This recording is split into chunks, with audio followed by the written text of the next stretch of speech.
ओम श्री कृष्णाय नमः। आप सभी का मेरे YouTube चैनल पर हार्दिक स्वागत है। इससे पहले के माघ मास के अध्याय में आपने सुना कि किस प्रकार यमदूत को विकुंडल को बताया कि मनुष्य कौन कौन से ऐसे कर्म करते हैं जिनसे उसे नरक की या फिर स्वर्ग की प्राप्ति होती है। विकुंडल ने यमदूत से जो भी और प्रश्न पूछे उनका वर्णन आज 13वां माघ मास अध्याय में सुनेंगे। विकुंडल कहने लगा, हे यमदूत, तुम्हारे वचनों से मेरा मन अति प्रसन्न हुआ है, क्योंकि सच सज्जनों के सत्य वचन सदैव गंगा जल के दृश्य पापों के नाश करने वाले होते हैं। उपकार करना और मीठा बोलना तो सज्जनों का स्वभाव ही होता है, जैसे अमृत मंडल चंद्रमा को भी ठंडा कर देता है। अब कृपया करके ये भी बतलाइए कि किस प्रकार मेरे भाई का नरक से उद्धार हो सकता है।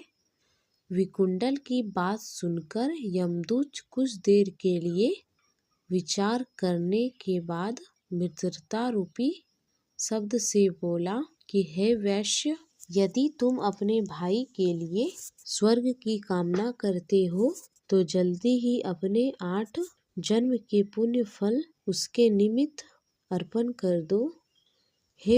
तब विकुंडल कहने लगा, हे दूत, वह कर्म है और मैंने कौन से जन्म में कौन सा कैसा कर्म किया है, तो सो सब कुछ बतलाओ, फिर मैं अपना पुण्य अपने भाई को अर्पित कर दूंगा। विकुंडल की बात सुनकर दूत कहने लगा, हे वैश्य सुनो, मैं तुम्हारे पुण्य की सब कहता हूँ। पूर्व काल में मधुवन में शाल्की नाम के एक ऋषि थे। वह बड़े तपस्वी, ब्रह्मा के समान तेज वाले थे। नवग्रह की तरह उनकी पत्नी रेवती के 9 पुत्र थे, जिसका नाम ध्रुव, बुध, शशि, तार, ज्योतिमान थे। इन 5 ने तो गृहस्थ आश्रम धारण किया था तथा निर्मोह, जितमाये, ध्याननिष्ठ और गुणातक्त यह चारों संन्यास ग्रहण करके वन में रहने लगे। यह शिखा सूत्र से रहित पत्थर और सोने को एक समान समझते थे। जो कोई अच्छा या बुरा उनको अन्न देता वही खा लेते, और कोई कैसा भी कपड़ा देता उसे ही पहन लेते। सदैव ब्रह्मा जी के ध्यान में लगे रहते थे।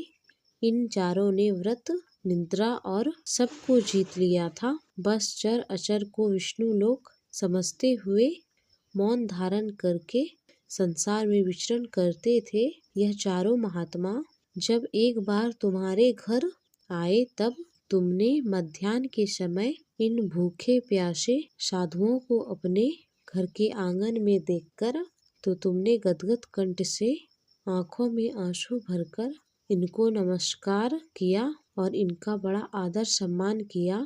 इनको चरणों को धोकर तुमने बड़े प्रेम से पूछा, आज मेरे अहोभाग्य है, आज मेरा जन्म सफल हुआ, मुझ पर भगवान प्रसन्न हुए, मैं सनाथ हो गया, मेरे माता पिता, पत्नी, पुत्र, गौ आदि सभी धन्य हो गए, जो आज मैंने हरि के समान आपकी दर्शन कर लिए। सो हे वैश्य, इस प्रकार तुमने श्रद्धा से उनका पूजन किया और चरण धोकर जल को मस्तक से लगाया।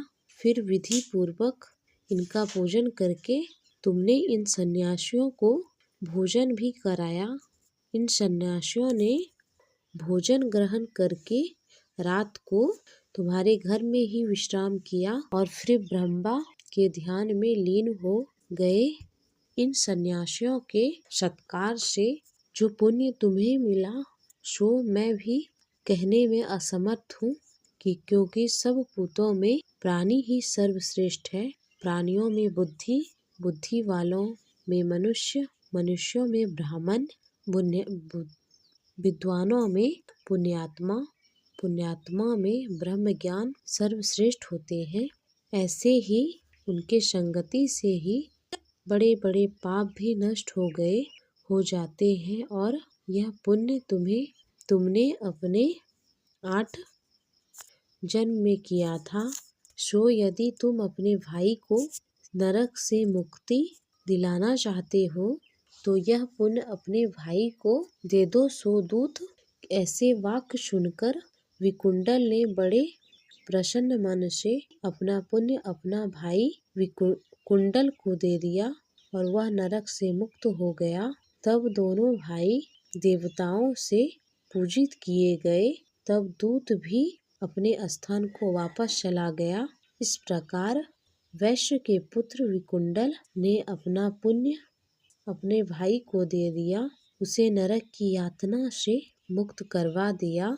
सो हे राजन, जो कोई भी इस इतिहास को पढ़ता है या सुनता है वह 1000 गोदानों फल प्राप्त करता है।